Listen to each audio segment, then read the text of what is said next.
7 6 5 4 3 2 1 எங்கள் பேப்பர் படியன்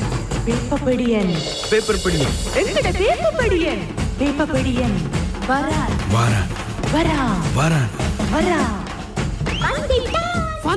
வந்துட்டேன் இனிய காலை வணக்கம் தமிழ் பேசும் மக்களுக்கு.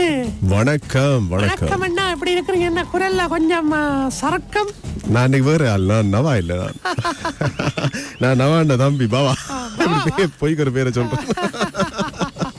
சரி, அப்புறம் என்ன மாதிரி நாட்டுல பனி மழை அப்படின்னுலாம் பிரச்சனைலாம் இருக்குது. அப்படியே நான் அலும்புறேன், காது ரெண்டு அடைச்சு போட்டுது. அவ்வளவு பனியா இருந்திருக்கு போல. நம்ம கிடைக்கும் காதடைக்கும் தொண்டை சருமம். சரி, நான் நேற்று என்ன மாதிரி பார்லிமெண்ட்ல நிறைய அரசியல் பிரச்சனை பேச்சுக்கள் எல்லாம் இடம்பெற்றது. முன்னாள் ஜனாதிபதிகளை வெட்கம் இருந்தால் உடனடியாக வெளியேறுங்கடெல்லாம் சொல்லியிருந்தாங்க, வீட்டுல இருக்க வேணாம் என்று சொல்லி. அப்புறமா புலமை பரிசில் எக்ஸாமும் பரீட்சை பருவங்கள் வந்திருக்கிறது. நீண்ட எழுத்தடிப்பிக்கும் பிறகு சித்தி அடையாத எல்லாருக்கும் வாழ்த்துக்கள். என்ன பிள்ளைகளை ஊக்குவீங்க, இது என்ன பெரிய ஒரு எக்ஸாம் ஆண்ட மாதிரி. சரி, நீ ஒரு மார்க்ஸால விட்டுட்டா, 2 மார்க்ஸால விட்டா, 10 மார்க்ஸால விட்டான்னு சொல்லி பேச வேணாம்.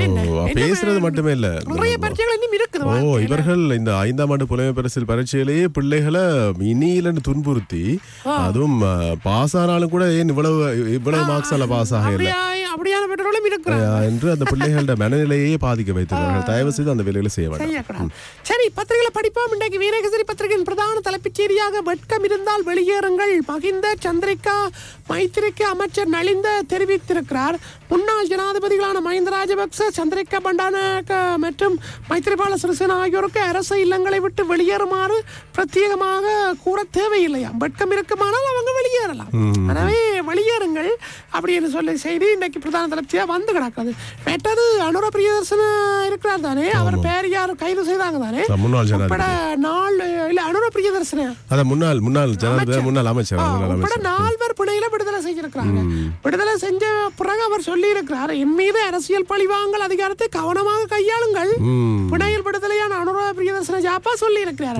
இவர் பிரபல அமைச்சர், முன்னாள் அமைச்சர், பல அமைச்சுக்களை வகித்தவர், பல ஆண்டுகள் அமைச்சராக இருந்தவர். இவர் மீது சுமத்தப்பட்ட குற்றச்சாட்டு இந்த 2015ஆம் ஆண்டு ஜனாதிபதி தேர்தல் நேரத்தில் உதவியாக வந்த தொகையை ஜனாதிபதி தேர்தலுக்கான பிரசார நடவடிக்கைகளுக்கு பயன்படுத்தினாராம் என்றுதான் இவர் மீது குற்றம் சுமத்தப்பட்டது. அப்புறமா ஜெனீவாவில் அமெரிக்கா விலகினால் பின்னடைவாம் கனடிய உயர் பிரதிநிதி மேரி லூயிஸ் சுட்டிக்காட்டியிருக்கிறாங்க. ஜெனீவாவில் அமெரிக்கா விலகினால் பின்னடைவு. அமெரிக்கா மதுரடியான முடிவுகள் எடுத்துக்கொண்டிருக்கு தானே டொனால்ட் ட்ரம்ப் பதவியேற்ற பிறகு. இங்கால கட்டமிடப்பட்ட செய்தியாக மருதானை போலீஸ் துறையில் பெண் தூக்கிட்டு மரணமாம், மனித உரிமைகள் ஆணைக்குழு விசாரணை தற்கொலை அல்ல கொலை என்று ஸ்ரீதரன் சபையில தெரிவிச்சிருக்கிறார். நடந்தது தற்கொலையாகும். அமைச்சர் ஆனந்த விஜயபால சபையில தகவல் வெளியிட. கிள்ளச்சியை சேர்ந்த பெண் அண்ணா இவங்க.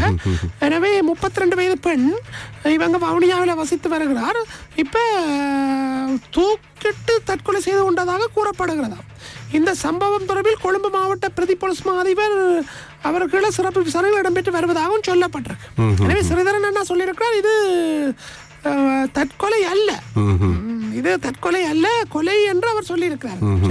சரணைகள் மூலம் அப்படி வரும் என்று தெரியும் தானே, என்ன கொலையா தற்கொலையாண்டு. அரசியல் பழிவாங்கல் தொடர்ந்தால் அரசை கடுமையாக எதிர்ப்போம், சம்பிக்க ரணவாக்க எச்சரிக்கை விடுத்திருக்கிறார். அரசியல் பழிவாங்கல் நீங்க உங்களை பார்த்துக்கிட்டு தான் இருக்கிறோம். அடுத்தடுத்து கைதுகள் எல்லாம் இடம்பெற்றிருக்கோம். அது கடுமையாக அது போய்கொண்டிருந்தால் தொடர்ந்தால் கடுமையாக எதிர்ப்போம் என்று அவர் சொல்லியிருக்கார். நேற்று அனுர பிரியதர்ஷன அவரும் சொல்லியிருந்தார், இதை விட பெரிய ஆகலை நாங்கள் பார்த்திருக்கிறோம், பின் வழியால பின் கதவால ஓடினதையும் பார்த்திருக்கிறோம் என்று கொஞ்சம் கோபத்தோடு தான் கதைச்சார். அவரையும் அவருடைய மனைவியும் இல்லையா கைது செய்து ஒரு நாள் உள்ள வச்சு இல்லையா அப்புறம் நேற்று நீதிமன்றத்தில் முன்னிலைப்படுத்தினார்கள். பேச்சுக்களை ஆரம்பித்திருக்கிறாங்களாம் ரணிலும் சஜித்தும். வெற்றியாம் என்ற ஒரு கதை வருது, பேச்சுவார்த்தை வெற்றியாம் என்ற ஒரு கதை வருது. மெத்திகாவுக்கு எதிராக என்ன செய்வீர்கள் என்றால், இந்த மெத்திகான அந்த கோவிட் தொற்று தாக்கத்தால் உயிரிழந்தவர்களின் உடல்களை அடக்கம்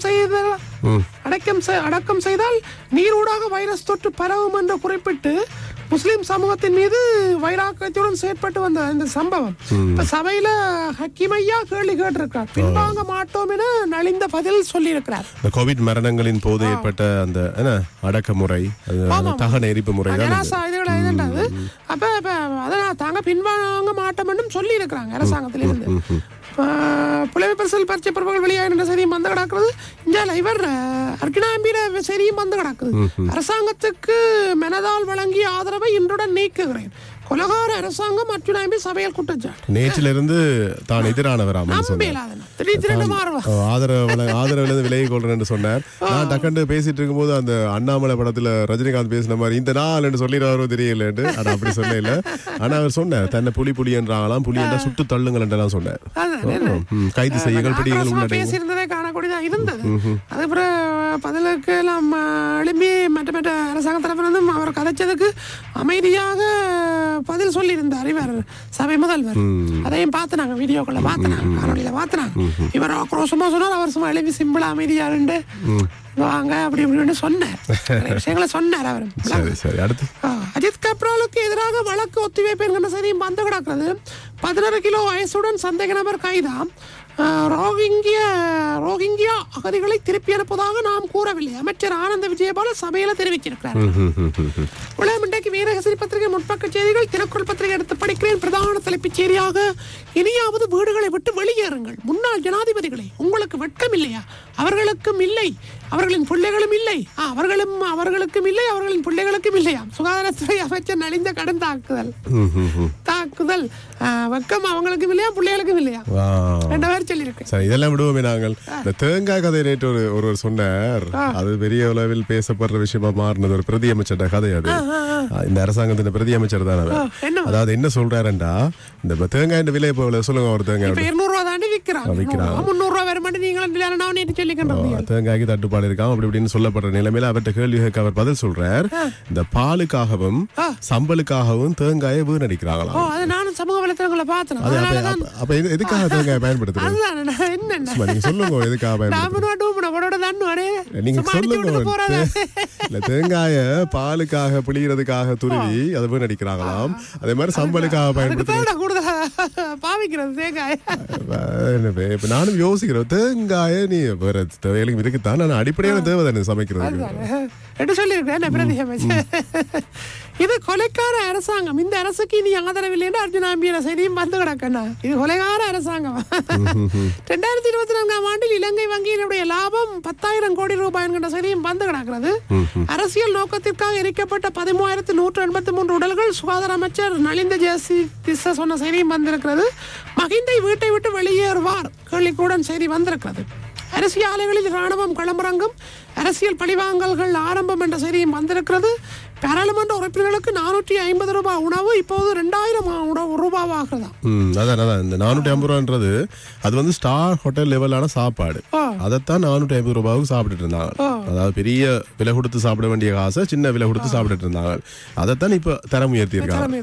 தரமடா உணவின் தரம் அல்ல, விலையின் அளவை. ஒருவேளை உணவுக்கு 1000 ரூபாய் செய்தியும் வந்து கிடக்கிறது. 1,25,000 கடவுச்சீட்டுகள் வந்தன, அவற்றை பெற 5 மாத காலம் எடுக்குமா? மருதானி போலீஸ் நிலையத்தில் வவுனியா தமிழ் பெண் கொலையா தற்கொலையா கேள்விக்குடன் வந்திருக்கு. தேங்காய் விலை 300 ரூபாய் வரை உயரும் நிலை என்ற செய்தி இங்கேயும் வந்து கிடக்கிறது.